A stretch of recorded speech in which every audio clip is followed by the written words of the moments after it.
दिनांक 1 ऑगस्ट 2024 रोजी महाराष्ट्र राज्य ड्रायव्हिंग स्कूल मालक संघटनेतर्फे शून्य अपघात माझी जबाबदारी या विषयावर राष्ट्रीय कार्यक्रम होणार आहे, राष्ट्रीय अधिवेशन होणार आहे। त्या अनुषंगाने आजची ही आपली पत्रकार परिषद आहे। या ऐतिहासिक राष्ट्रीय कार्यक्रमास देशाचे केंद्रीय परिवहन मंत्री माननीय नितीनजी गडकरी साहेब, आपल्या राज्याचे लाडके मुख्यमंत्री माननीय देवेंद्रजी फडणवीस साहेब, माननीय प्रताप सरनाईक साहेब, माननीय परिवहन मंत्री महाराष्ट्र राज्य चंद्रशेखरजी प्रतापजी सरनाईक परिवहन मंत्री साहेब, चंद्रशेखरजी बावनकुळे हे आपले नागपूरचे पालकमंत्री आहेत आणि महसूल मंत्रीसुद्धा आहेत, हे साहेबसुद्धा येणार आहेत। आदिवासी विकास मंत्री अशोकजी उईके साहेब, केंद्रीय परिवहन सचिव माननीय व्ही उमाशंकर IAS, महाराष्ट्र राज्याचे परिवहन आयुक्त राजेशजी नार्वेकर साहेब, तसेच ऑल इंडिया फेडरेशनचे राष्ट्रीय अध्यक्ष माननीय गिरीश शर्मा हे राजस्थानचे आहेत, ते पण येणार आहेत। माननीय जनरल सेक्रेटरी मुरलीधरनजी तामिळनाडूहून येत आहेत, माननीय खजिनदार अरविंद सिंग उत्तर प्रदेशचे आहेत, ते पण येणार आहेत। यांच्यासह देशातील प्रमुख सर्व राज्याचे पदाधिकारी अध्यक्ष येत आहेत। या पत्रकार परिषदेत आमच्या संघटनेचे संस्थापक अध्यक्ष माननीय श्री ज्ञानेश्वरजी वाघोले साहेब हे उपस्थित आहेत। अध्यक्ष महोदय फ्लाईटच्या कारणामुळे, वातावरणाच्या कारणामुळे येऊ शकलेले नाहीत।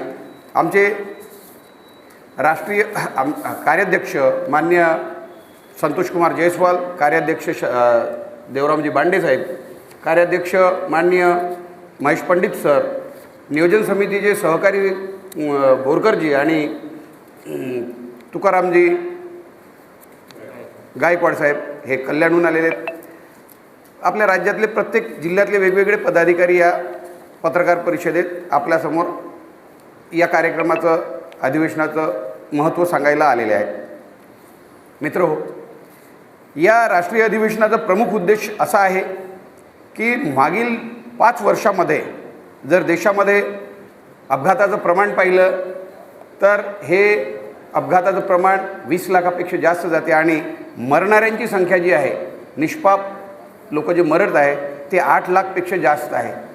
मागील कोरोना काळात आपण पाहिलेलं आहे, या कोरोना काळामध्ये ज्या पद्धतीनं आकडा वाढला तो त्याहीपेक्षा काही पटीनं आत्ता वाढलेला आहे। 1,77,177 मृत्युमुखी सन 2024-25मध्ये निष्पाप लोक मेलेले आहेत। ही देशाची एक प्रकारची राष्ट्रीय आपत्ती आहे। या आपत्तीवर राष्ट्रीय मंथन झालंच पाहिजे। आम्ही ड्रायव्हिंग स्कूल संचालक, देशातले सर्व ड्रायव्हिंग स्कूल संचालक रस्ता सुरक्षेच्या उद्देशानं 365 दिवस 324 तास आम्ही कार्य करत आहोत। हे कार्य आम्ही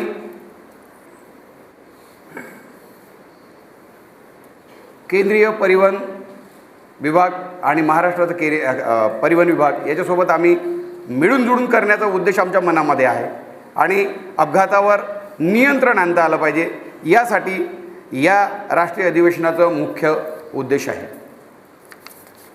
सूचनाही आहेत आमच्या अपघात कमी झालं पाहिजे यासाठी।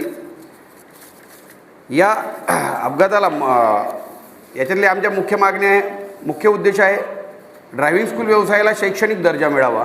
एकतर ड्रायव्हिंग स्कूल व्यवसाय याची शैक्षणिक विषयामध्ये सुद्धा नोंद नाही आहे, तर याची कोणत्या लघु उद्योगात किंवा सूक्ष्म उद्योगात सुद्धा नोंद नाही आहे। ही आमची प्रमुख मागणी आहे। पत्रकार परिषदेत समोर मी सांगताना हे स्पष्ट करू इच्छितो की ड्रायव्हिंग स्कूल कोणत्याही एका विशिष्ट क्षेत्रात मोजल्या जात नाही। शासनाने याची कोणत्याही प्रकारातली नोंद ठेवलेली नाही आणि त्याला कधी लक्षातही घेतलेलं नाही। म्हणून याची आमची हे तयार झालेली पाहिजे, ओळख तयार झाली पाहिजे। एक तर उद्योगामध्ये किंवा शैक्षणिक भागात तरी एका प्रकारातली नोंद झाली पाहिजे।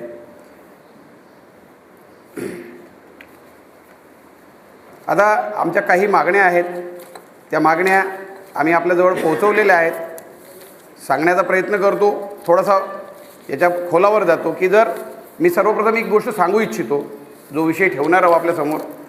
देशामध्ये मागील देश स्वतंत्र झाला तेव्हापासून आत्तापर्यंत 5 युद्ध लढलेले आहेत। या 5 युद्धामध्ये लढलेल्या याच्यामध्ये मी जवानांसोबत, आपल्या देशाच्या जवानांसोबत मरणाऱ्या लोकांची तुलना करत नाही। ज्या जवानांनी देशासाठी हौतात्म्य पत्करलं, ते आपल्यासाठी शहीद झाले, देशासाठी शहीद झाले, ते आपल्यासाठी आपला गौरव आहे आणि मी त्यांचा मान सन्मानच करतो। पण या युद्धामध्ये 5 युद्धामध्ये 11,000 पेक्षा कमी संख्या मोठीच होती, पण 11,000 लोक मेलेत, 11,000 जवान शहीद झालेत। परंतु मागील 5 वर्षाचा जर अंदाज घेतला आपण, तर हे 8 लाख लोक जे मृत्युमुखी पावले याचं जर हे केलं, तर तेव्हा वाटते की जेव्हा देशाची रक्षा करताना तो भाग त्यांच्यामुळं आपण सुखी आहोत, संपन्न आहोत, आपल्या गावामध्ये आपल्या घरी आपण चांगल्या तऱ्हेने जगू शकतो। परंतु 8 लाख निष्पाप लोक, आणि ते कशामुळं मरतात, तर याचा अभ्यास करताना आम्ही ड्रायव्हिंग स्कूल संचालक म्हणून एका गोष्टीकडे वळतो, त्याचं सूक्ष्म बारकाईने निरीक्षण करतो। तेव्हा लक्षात येते की वाहनाचं प्रशिक्षण योग्य पद्धतीनं न घेतल्यामुळं हे अपघात होतात। 90% लायसन्स हे बाहेर कशा पद्धतीनं होतात पत्रकार बंधूंना सांगण्याची माझी गरज नाही आहे। अत्यल्प प्रमाणात अगदी 5% लोक ड्रायव्हिंग स्कूलकडे शिकायला जातात, मार्गदर्शन घेतात आणि मग मोटर वाहन बाहेर काढतात। आपण आपल्या मुलांची जबाबदारी म्हणून त्यांना शिकायला घालतो, पण न शिकणारे आपल्या घरचीच गाडी शिकून, एक छोटंसं वणीचं उदाहरण देतो। एक मॉमेडियन